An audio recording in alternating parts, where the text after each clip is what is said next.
Olá a todos, eu sou o Dr. Gilbert Neves, sou médico pediatra e hoje vamos falar sobre pneumonia atípica.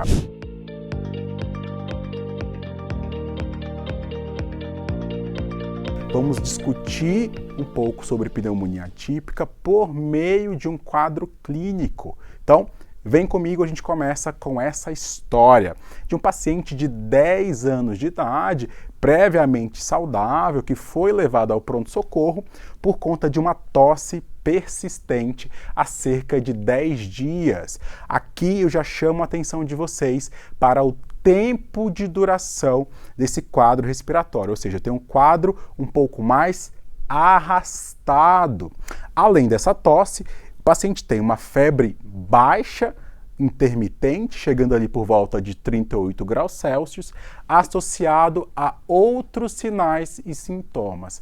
Uma cefaleia leve, um cansaço que é progressivo, além de mialgia, um desconforto muscular difuso aí que o nosso paciente tem. Então, aqui eu já chamo a atenção para vocês que eu saio daquele quadro clássico de um período de duração menor e eu tenho sinais e sintomas além do pulmão, ou seja, além da tosse eu tenho outros sinais e sintomas que vão aí somando a esse paciente, né? Então a cuidadora, né, a mãe relata que continuava aí frequentando a escola nos primeiros dias desse quadro, mas nos últimos 3 dias começou a ficar um pouco mais prostrado, teve uma piora do quadro da tosse, ou seja, eu tenho um comprometimento aí desse paciente, né? E essa tosse ela piora especialmente à noite. Além disso, ela traz aí a possibilidade, né, que o paciente tem aí associado a esses sintomas um quadro ali de um desconforto torácico, especialmente durante a inspiração profunda, tá bom?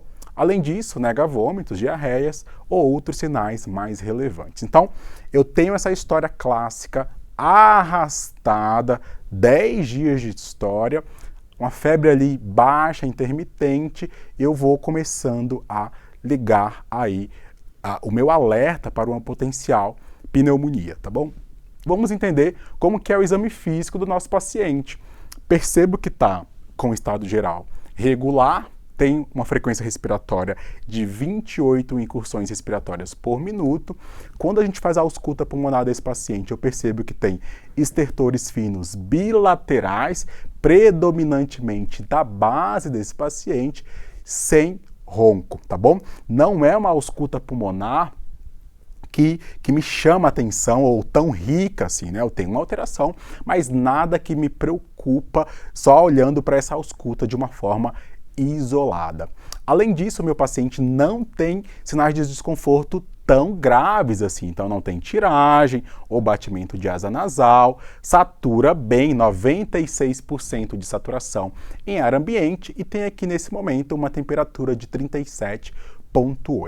O que mais chama a minha atenção é que além daquela história onde eu tenho um aumento da prostração, né, o paciente começou a ir para a escola nos primeiros dias de história, eu tenho aqui também um estado geral regular nesse momento e aí eu já fico um pouco mais preocupado em relação a esse paciente, tá? Então, vamos abrir aqui o nosso leque de possibilidades diagnósticas para o nosso paciente aqui de 10 anos de idade. Pessoal, primeiro eu tenho que perceber que há um desconforto respiratório, né? Não, que há um acometimento respiratório, na verdade, tá? Então, o que diferencia uma infecção de via aérea superior de uma infecção de via aérea inferior é a presença do aumento da frequência para respirar.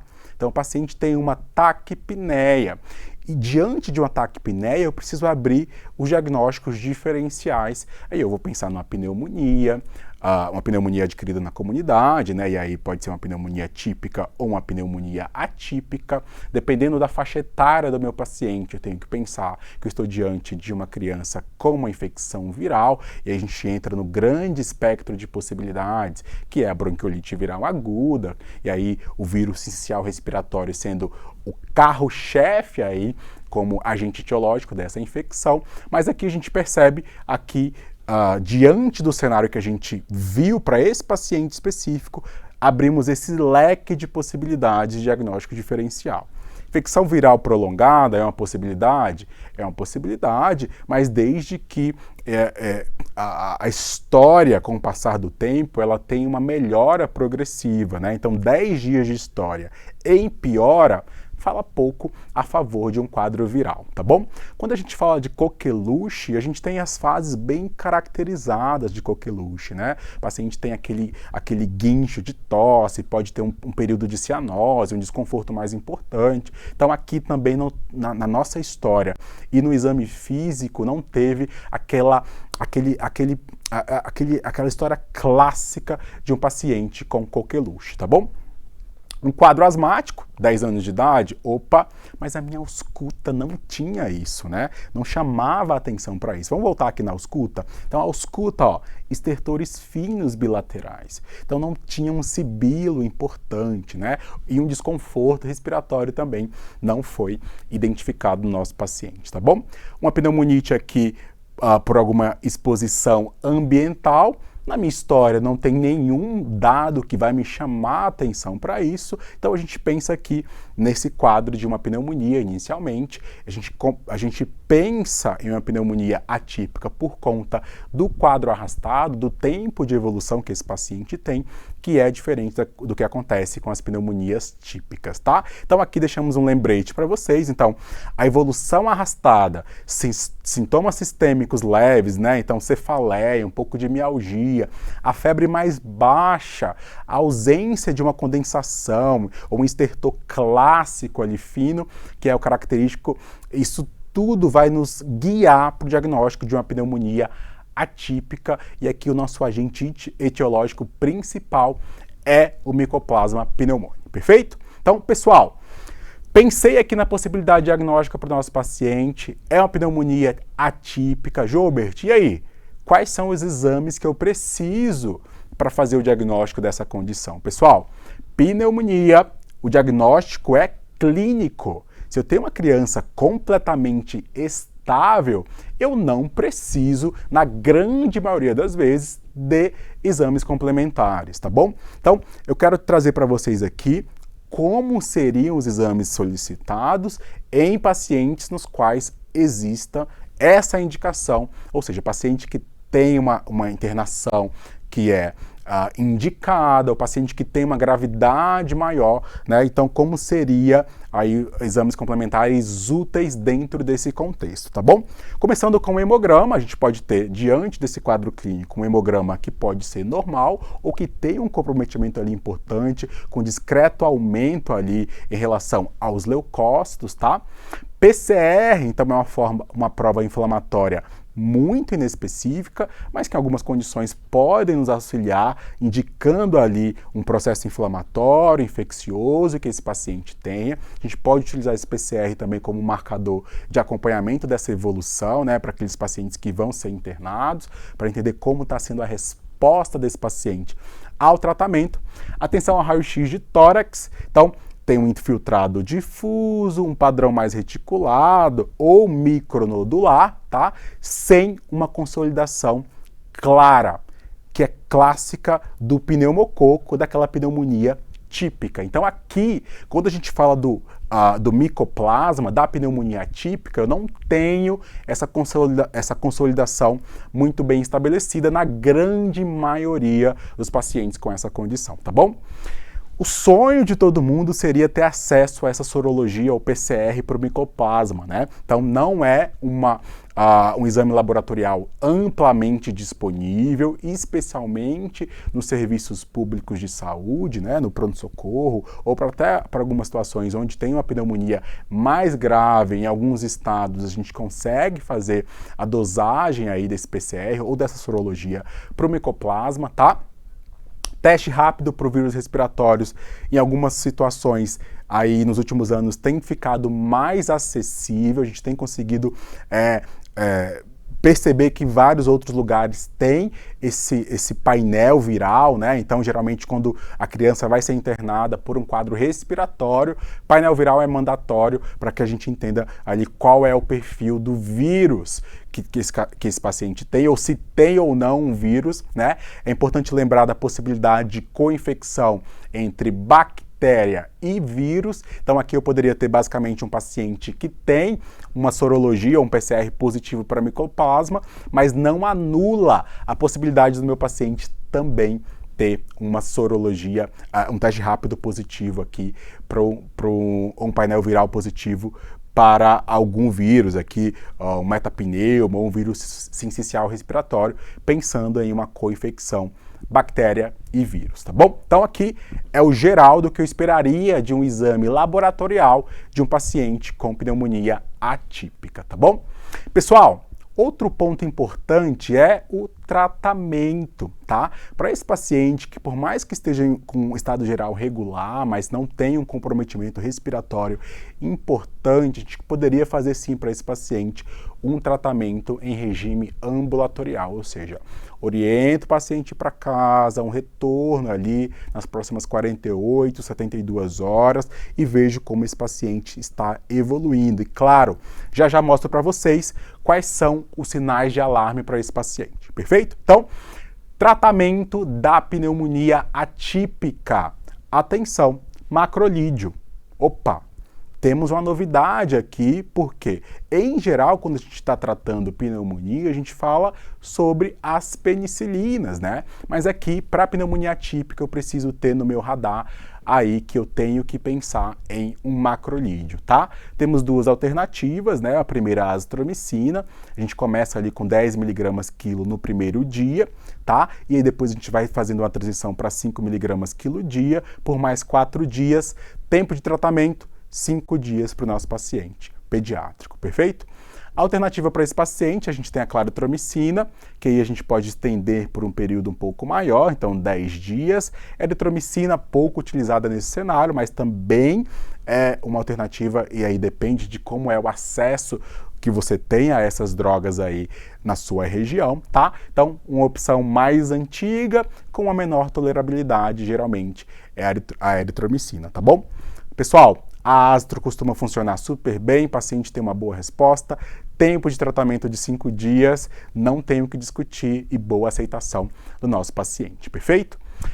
Em relação à amoxicilina, né? Então, os beta-lactâmicos, de uma forma geral, não são eficazes quando a gente está pensando nesse agente etiológico aqui inicial.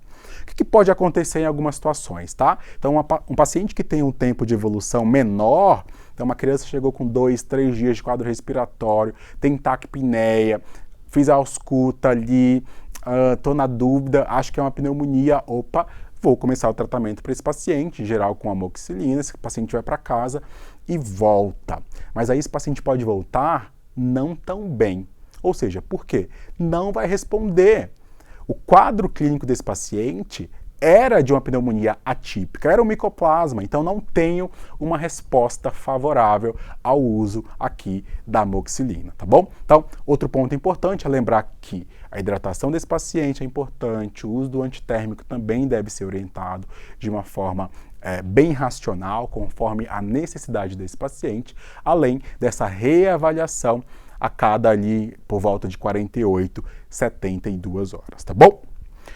Atenção aos sinais de alarme. Então, olha, estou diante de um paciente com quadro respiratório, paciente do quadro clínico está bem, ele vai para casa, o tratamento é ambulatorial. Quando que esse paciente deve voltar ao pronto-socorro ou quando esse paciente deve ser reavaliado por um profissional de saúde novamente. Então, febre persistente, né, ou febre muito alta após 48 horas do início do antibiótico, eu preciso ficar atento diante dessa situação.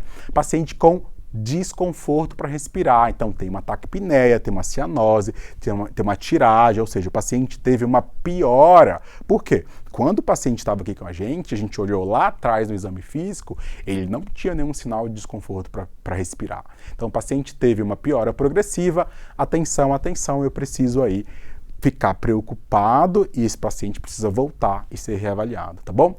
Prostração importante, recusa alimentar ou até mesmo uma impossibilidade de ingesta do medicamento por via oral. Então, prescrever azitromicina, o paciente foi para casa e não consegue tomar a medicação. Pessoal, o paciente precisa retornar e o tratamento aí passa a ser um tratamento em ambiente hospitalar, tá bom? Atenção aqui, a gente tem um pouco de divergência de acordo com algumas referências, então se eu tenho uma diminuição ou uma saturação muito limítrofe ou uma oscilação em relação à saturação, não tenha dúvida que esse paciente precisa voltar, ele precisa ser reavaliado, tá bom? Então, piora clínica, sinal de gravidade, tudo isso eu vou reavaliar esse paciente e vou considerar uma internação hospitalar, tá bom? Então, de uma forma bem objetiva, mensagem prática para vocês, as pneumonias atípicas elas são comuns, especialmente nos pacientes escolares, adolescentes, né? Então a faixa etária ali um pouco maior desse paciente.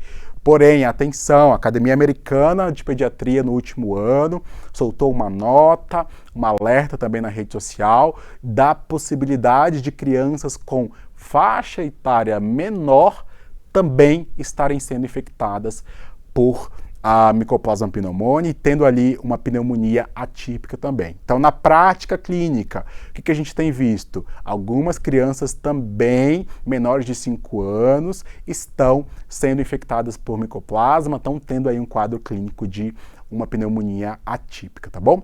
De forma geral, a evolução é lenta, arrastada, os sintomas são muito inespecíficos, né? Então, sintomas que fogem do pulmão, tá? Na grande maioria das vezes, mas não tem aquele sinal clínico na radiografia de uma consolidação, de uma condensação pulmonar, e na grande maioria das vezes o paciente tem um bom estado geral, tá? Falamos aqui sobre quando pensar em pneumonia atípica, sobre o tratamento que é realizado com macrolídeo, e você tem agora 3 opções terapêuticas, que eu te trouxe aqui, em relação ao manejo desse paciente, e além disso, quais são os sinais de alarme que eu preciso ficar de olho no meu paciente com pneumonia, perfeito? Pessoal, muito obrigado, espero que vocês tenham gostado. De uma forma objetiva, rápida, a gente conseguiu revisar como eu vou manejar o nosso paciente com pneumonia atípica aqui na pediatria. Muito obrigado e até a próxima.